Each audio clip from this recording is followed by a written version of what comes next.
सुप्रभात बच्चों। हिंदी की कक्षा में आप सभी का स्वागत है।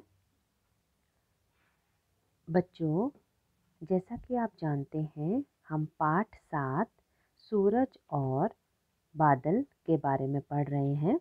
यह कविता है।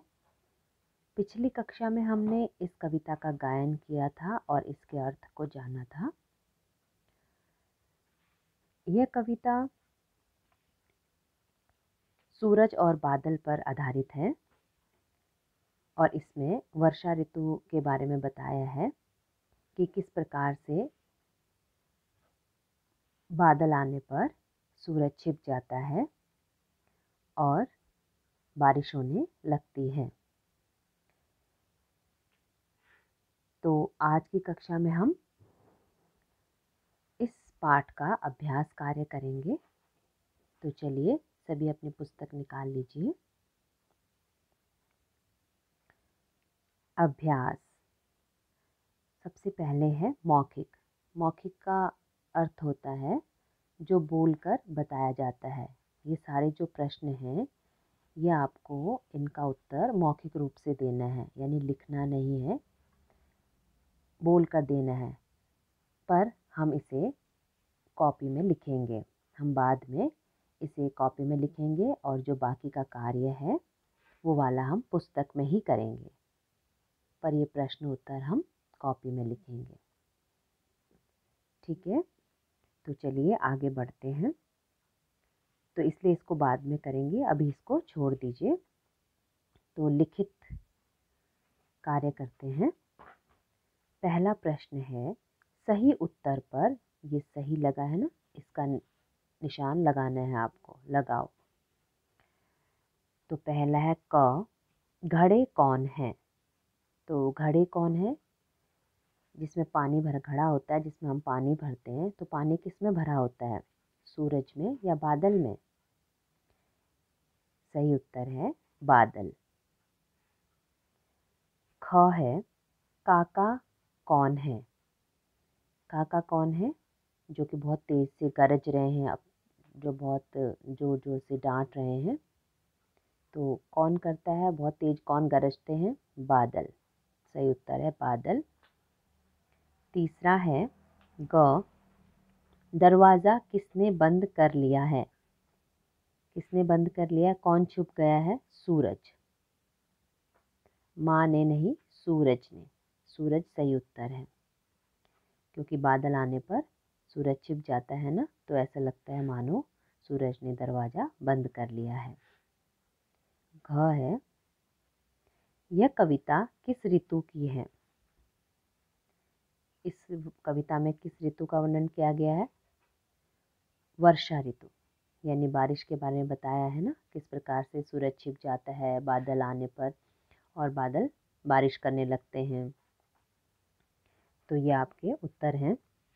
एक बार देख लीजिए। पहले का उत्तर बादल, दूसरे का बादल, तीसरा सूरज, चौथा वर्षा ऋतु। तो अब आगे बढ़ते हैं। भाषा से नंबर 1 है, पढ़ो और नाम जानो। तो बच्चों, इसमें आपको समझना है कि ये क्या दिया गया है। तो बादल, मेघ, घन, ये हैं समानार्थी शब्द, यानी इन तीनों शब्द का अर्थ एक ही है। बादल को हम मेघ भी कह सकते हैं, घन भी कह सकते हैं। इसी प्रकार सूरज, सूर्य, रवि, ये तीनों का अर्थ एक ही होता है। मटका, गागर, कलसा, मटके को हम गागर भी कह सकते हैं और कलसा भी। इन्हें पर्यायवाची शब्द भी कहा जाता है और समानार्थी। इन सभी शब्दों का अर्थ समान होता है, यानी बादल, मेघ और घन तीनों का एक ही अर्थ है। ये बादल के ही नाम है 3।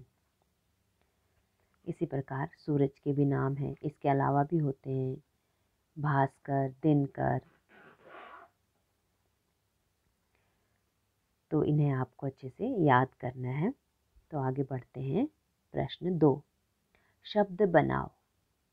बादल शब्द में अनेक शब्द छुपे हैं। अब ये जो बादल शब्द दिया है, इसी के वर्णों का प्रयोग करके अलग अलग शब्द बनाने हैं। तो ये देखिए इसमें बनाए हुए हैं बाल, देखिए बा और द हटा दिया, ल, बाल, फिर द ल दल, फिर बा द बाद, फिर द वा दबा, दबा यानी किसी को दबाना, दबा। तो ये शब्द बन गए। तो अब आपको दरवाज़ा जो शब्द है, इससे अलग अलग शब्द बनाने, इसके अंदर भी बहुत सारे शब्द छुपे हुए हैं। तो देखते हैं कैसे बनेंगे शब्द।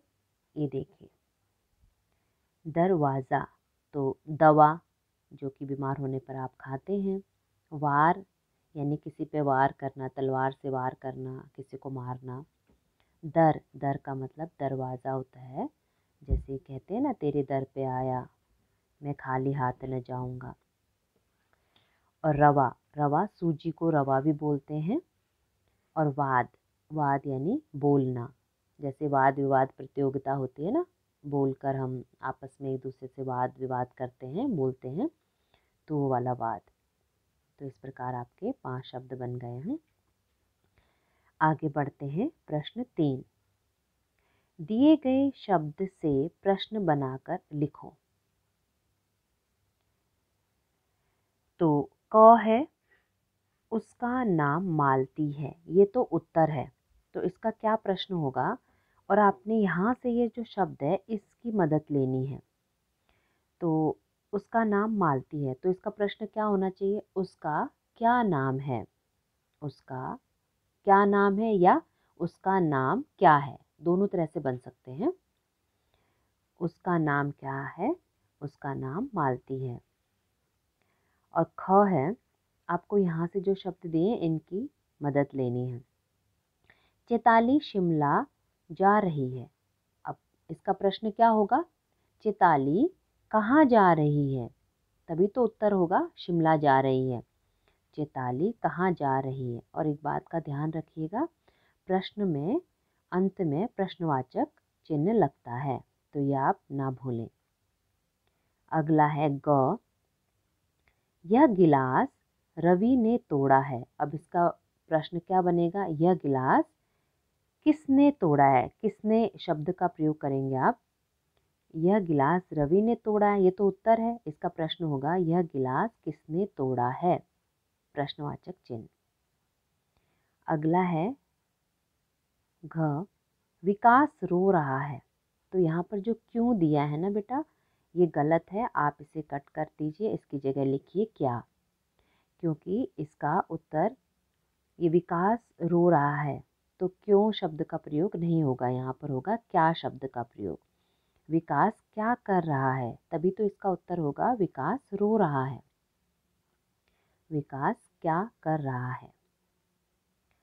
अगला है ङ, माँ शैली को बुला रही है।